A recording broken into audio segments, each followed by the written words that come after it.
เลยฮะตอนไหน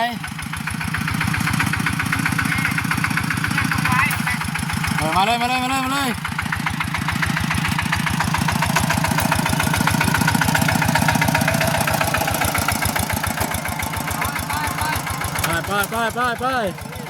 ี่ไปเดี๋ยวเที่ยวตามไปน้ำลังเด้อท่านอยู่หันรถจักร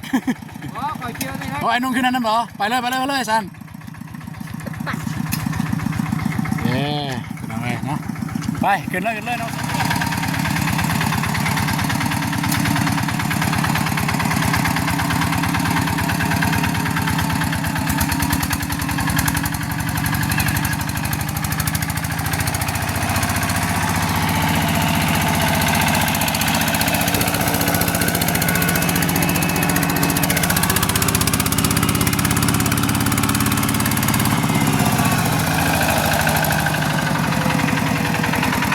ตูนกับยูซอยกันมาซอยมาได้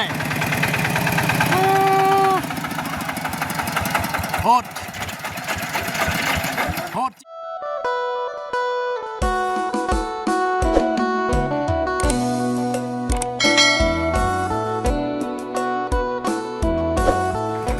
พี่น้องเอ้ยก็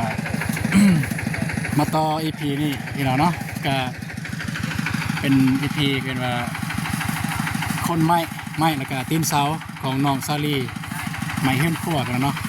กาทุกท่านสบายดีเด้อสบายดีพ่อแม่พี่น้องมุดสุขุสุขคนยินดีต้อนรับ2อาตูนสแนลที่เก่าโอเคเป็นจังไดในการคนใหม่บรรยากาศแต่นี่พี่ฮอดบ้านน้องซาลีเป็นจังไดติดตามมาชมกันเลยพี่น้องไปมาเลยฮะตอนไหน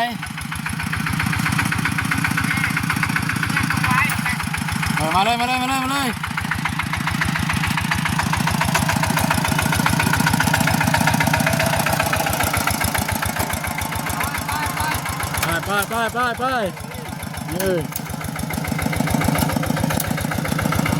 ไปเดี๋ยวเที่ยวตามไปน้ำลังเด้อท่านอยู่หันรถจักรโอ้ไอ้นุ่งขึ้นนั่นเหรอไปเลยสันเย้ขึ้นมาเลยเนาะไปขึ้นเลยน้องสลีไปเลยพุทโธไอแดงบริจอดเลยเอาตู้เอาแล้วไปครับไปขึ้นอะไรแกเริ่มตั้งน้องเลยสบายดีเด้อน้องเด้อสบายดีเด้อเมื่อสู่สุขคนว่าจะเป็น FC ฟังลาวฟังไทยเอาแห้งได้ประเด็นเลยยินดีเข้าสู่ซอกบ่าวตูนซะแนวยังไงเข้าไปโหลดเข้าไปเบิ้งเนี่ยให้ตัวเข้าเนี่ยไปเดินทางไปบ้านน้องซาลีบ้านเกาะโอเคไปพูดเลยพี่น้องเอ้ยกับบรรยากาศการเดินทางการคนใหม่เป็นจังใดประตูนก็จะอัปเดตเป็นระยะเอาพอเทือนน้องซาลีเลยรอหยุดเป็นระยะไปย้ายไม่นักเลย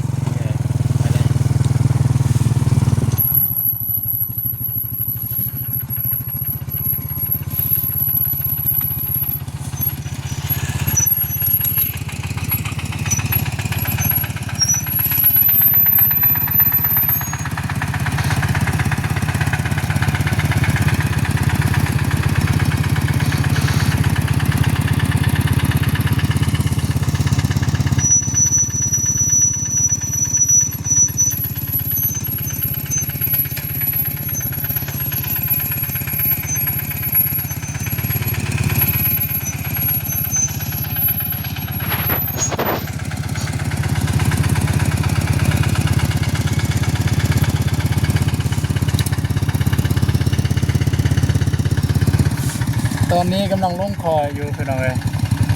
บรรยากาศกับฝนตกพี่น้องมันยากแดดทางแค่นี้แล้วทางยางไม่แม่นอันนี้ทางคอนกรีตเพราะว่าลงคอยแห้งอย่างนี้โอเคไปจะได้กะสิถ่ายเป็นระยะเนาะเพราะว่ามันยืดมันยาวแดดพี่น้องกะสิถ่ายจนฮอดบ้านน้องสาลีเลยพี่น้องไป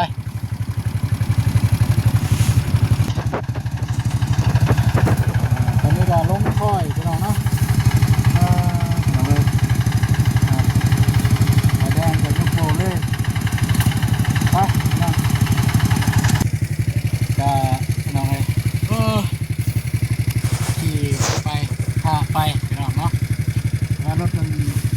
ตกรถตอกเข้ากันโอ้ยแนมโบเห็นแต่มันยังอยู่พุ่นพี่น้องยังอยู่พุ่นถ้าก็มาทาคอยนี่พี่น้องถ้าวิดคอยนี่แล้วก็โอเคเรียบร้อยแต่ก็เลยยากอีกเพราะว่ารถเนี่ยใส่น้ำหนักเครื่องมันหนักครับมันไปยากขึ้นคอยลงคอยเนี่ยมันยากพี่น้องเลยเนาะโอเคมันจะว่าเราถ่ายว่ารถไฟแดงเป็นมาฮอดก่อนพี่น้องเลยเอามาแล้วพี่น้องไฟแดงใส่จวดมาแล้ว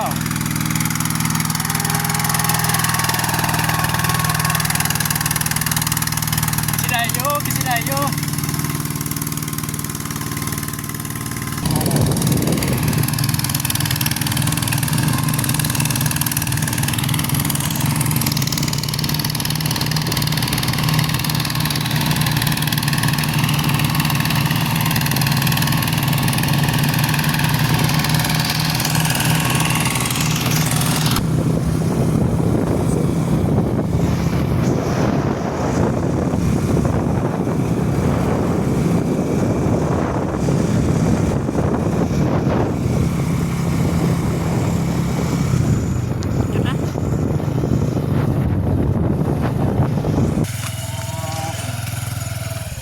มาจุดนี้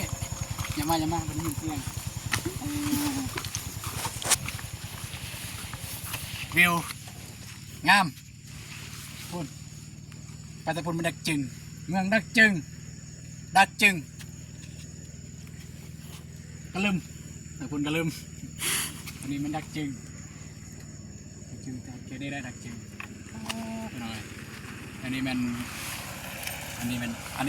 ถ่ายไหมอันนี้มันพูล่วงสายพูนี่มันฮอตแค่ตะปือเลยพี่พูดฮอตตะปือเลย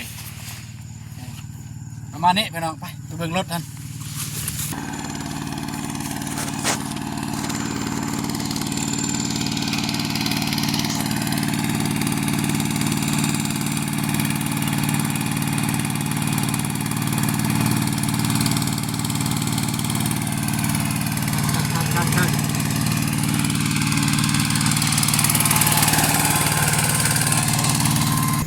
ไปพี่น้องเลยก็ฮอด3 แยกแล้วพี่น้องเนาะเนี่ยอันนี้มันไปบ้านหนองซาลีอันนี้มันมาแต่บ้านหนองเดิมส่วนนี้มาแต่บ้านเบ้าตูนเองมาทางนี้ป่านนี้ยังบ่มาเนาะไอ้แดง วางขึ้นคอยได้แต่ว่าก็บริคาพี่น้องโอเคไม่ต้องไปเจอกันอยู่บ้านทุ่งวายเลยพี่น้องไปแดงอยู่เราจะไปเลยเมื่อกี้แต่ว่าเป็นห่วง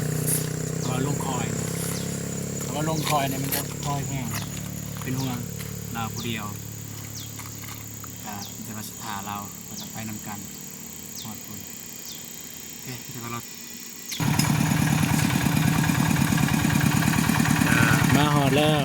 หาดนไปน้องเนาะรถต๊อกมันพยักซ่าแด้ไปน้องเลยเนี่ยมันสิตกเลยไปไปน้องไปเจอกันอยู่บ้านทุ่งวายเลยไปน้องไปน้องบอตูนมาหอดก่อน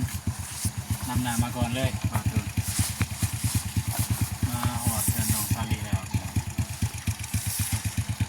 อยู่ในฝนไม่ได้ตก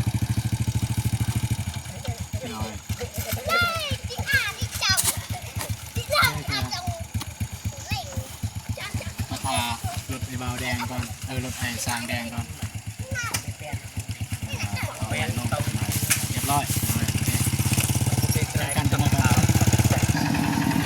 มาแล้วพี่น้องมาหอดบ้านน้องเดิมแล้วบ้านน้องสลีแล้วพี่น้องเลยมาเลย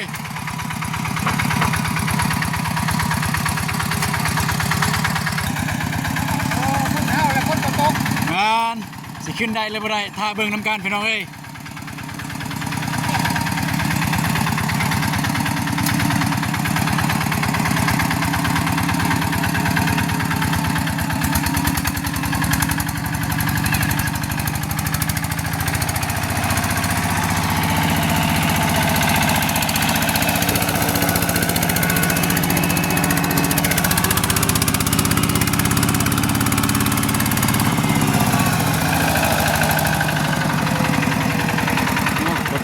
ซอยให้กันมาซอยบ่ได้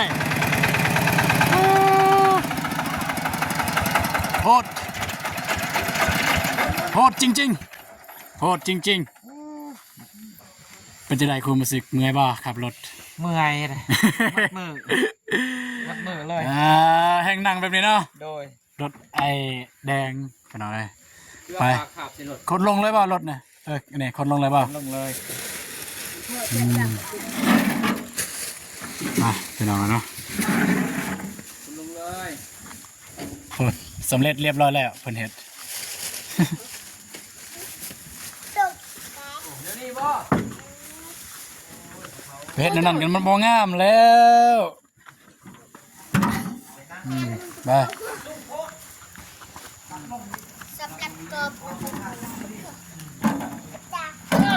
โอ้ยพี่น้อย การตกดีงาม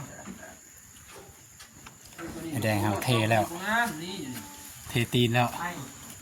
เทตีนนะคันใดแล้ว เราคิดว่ามันคักแล้ว เอาสุดก่อนเนี่ย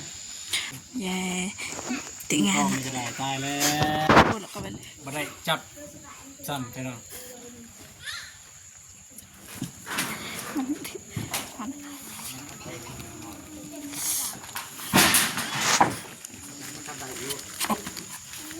หนักเลยหนัก แบบก่อน ถอยซะเลย ใช้ใหม่แน่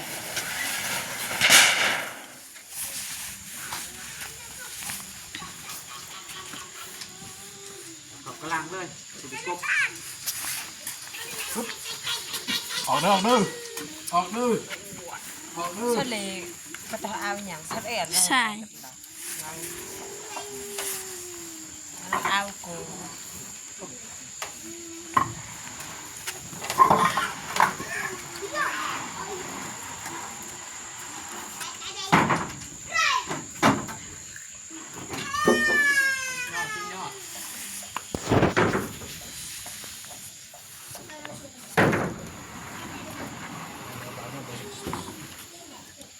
หยุด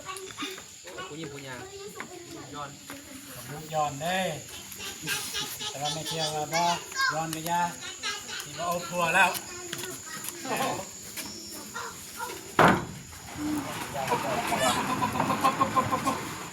มาจะเป็นเดียวเนาะไปจะทางเดียว เอาผัวเอาเมียเอาจะเมีย จะเอาเมียป่ะไม่ได้ได้เอาเมียเลย ตึ้งมีเส้นตัวนี้พี่น้องเลยกักไว้ย่านนาลีเลยเอ้ย เขียนเลย เบียร์มันเว้นเต็งตีน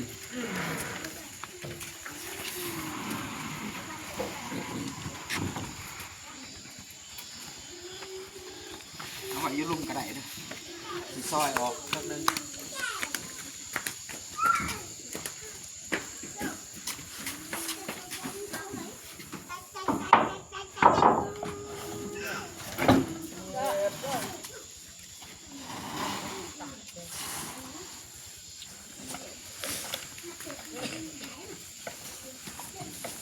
เศร้ากับป้าเนี่ยนี่เนาะเล็กน้อยเหยียบเลยต้องสิดิ้นเลย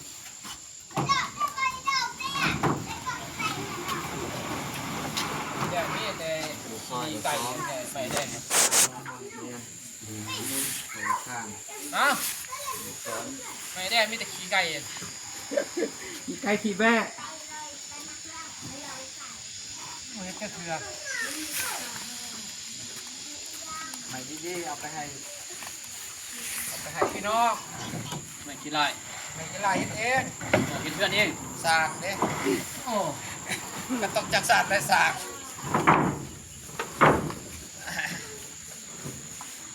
จะไปปะอยู่นี่เลยก็ได้มันเลยที่ซอยซอย อยู่นี่ปะ แน่น อันนี้คือกัน แน่นใส่6 โต้เด้ต้องเสร็จ6 โต้ให้ข่าวทำมันต่อลุ่มเชื่อสิ่งหน่อยโอเค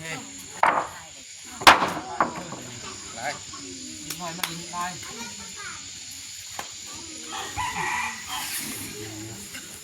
เงินโยกมาสิไม่ทำกันนี่ นี่ก็เอเจนซี่เนาะนี่เนาะเขาไปนอนเขาลิ้นได้ มันสิเตะน่ะยาป้าอย่างเป็นยัง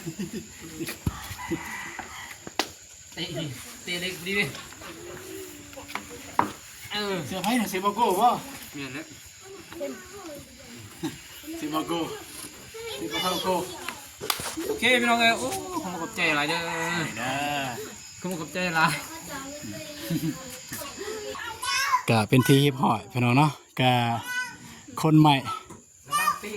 ก็ตอนเอาไม้ขึ้นก็อย่าลืมไปเบิ่งทางซอยเบาอนงเพราะว่าเบาอนงเพิ่นได้ถ่ายไว้แล้วก็ตอนมาแต่พุ่นมาพี่ก็เบาตูนถ่ายพี่น้องเนาะก็เป็นที่พอแล้วฮอดบ้านน้องซาลีนี่มื้ออื่นก็มื้อนี้ก็ไอ้แดงเพิ่นว่าสิซอยเลยไม้อันนี้แม่นบ่สิซอยเลยทั้งซอยทั้งกบถ้าว่าครับคนเดียวเพื่อนครัว แม่ คนเดียวเลย วันนี้คนเดียวมันมีกรรมกรมาอยู่หรอก อ๋อมีกรรมกรและซองสร้างเลย แม่ซ่องสร้างเราคาเวียก อ๋อคาเวียกซองสร้างบ่ได้มา แต่ว่าเอากรรมกรมา เอากรรมกรมา คนอยู่ในบ้านเฮาบ่หรือว่าคนอยู่พุ่น โยบาดฮุเซ่ อ๋อคิดว่าเบาลิง คิดว่าเบาลิง บอลลิงท่านยังบ่ทันล่มเราเถื่อ อ่า ล่มกันว่ามันก็เราล่มกันมันละเอียดแบบท่านเราอยากซอยก็โอเค อ๋อเด้อเป็นว่ามันจำเป็นแล้วก็เอาเล่า อืม เอาไปจับได้ขึ้นซอย แต่ว่าเฉพาะสร้างนี่แม่นไม่ได้อายคนเดียวเนาะนอกนั้นนี่แม่นเอากรรมกรมาเติม นี่ เด้ออ่ะจะได้หลายอ้าย โดย อ่ะเรียบร้อยพี่น้องนะกะโอเคสำหรับคลิปนี้เบาตูนกะสิขอจบคลิปเพียงเท่านี้พี่น้องเลยก็ไม่มีหยังไรพี่น้องกันเอาไม้แต่บ้านน้องเดิมก็คือไม้ของไอแดงไม้ไอแดงนี่แหละซื้อไม้ไอแดงมาก็ซอยกันไปเพิ่นก็ซอยเฮาก็ซอยเพิ่นเพราะว่าเพิ่นก็เฮ็ดขายแดนะเพิ่นเป็นสร้างพี่น้องเข้าใจเพิ่นถ้าเพิ่นขายก็บ่อยากแพงปานใดก็เพิ่นตั้งซอยนะพี่น้องเนาะสำหรับคลิปนี้เบาตูนสิขอจบคลิปเพียงเท่านี้แต่ว่าลืมพี่น้องยังเนาะโอ้มาสิจบคลิปพี่น้องลืมมีของฝากให้น้องซาลีพี่น้องโอ้ยลืม เป็นตัวหัวเลยเนาะเดี๋ยวซื้อมักแตงให้น้องซาลีพี่น้องนี่ซื้อมักแตงให้น้องซาลีนี่พี่น้องซื้อมักแตงให้น้องซาลีพี่น้องนะลืมซ้ำเด้อสบายดีเด้อสบายดีเด้อโย่สบายดีก็บ่อยากตอบเนาะยอกันสาบานเพิ่นมาแต่หัวแต่สวนเท่านั้นเนาะซาลีมานี่กินข้าวแล้วบ่กินข้าวแรงยัง โดย เดี๋ยวเอาทักทายกองแน่ โดยสบายดีเบาตูนโดย เฮ็ดคือเมื่อยเนี่ยเอาแบบแห้งๆนะ โดยสบายดีเบาตูนโดยสบายดีผู้ใหญ่ใจบุญและ FC ทุกท่านหรือว่าอยู่ในลาวและไทยและต่างประเทศและคนอยู่ในบ้านก็ขอสวัสดีสบายดีเด้อเบิร์ดสุขูสุคน ได้หน้าตาสดใสแท้นะ ดีใจว่าสิได้เฮือนครัวแล้ว ดีใจแห้ง สิได้เริ่มเฮ็ดแล้วเด้อสร้างแดงสิเริ่มเฮ็ดแล้วเด้อ โดย เอามักแตง โดยขอบใจเบา ฝากให้น้องมันมีหยังได้ไม่ได้มักแตงนั่นแหละ ขอเป็นหยัง ย่อขึ้นไปโอเคขอบใจไปเฮ็ดเวียกเฮ็ดงานจบคลิปส่งเถื่อไปหน่อยไปหน่อยเมื่อกี้นี่ลืมเอา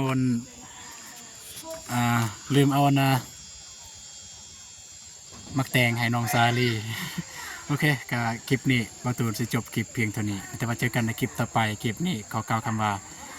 สบายดีเด้อพี่น้องเนาะไปแล้วพี่น้องบ๊ายบาย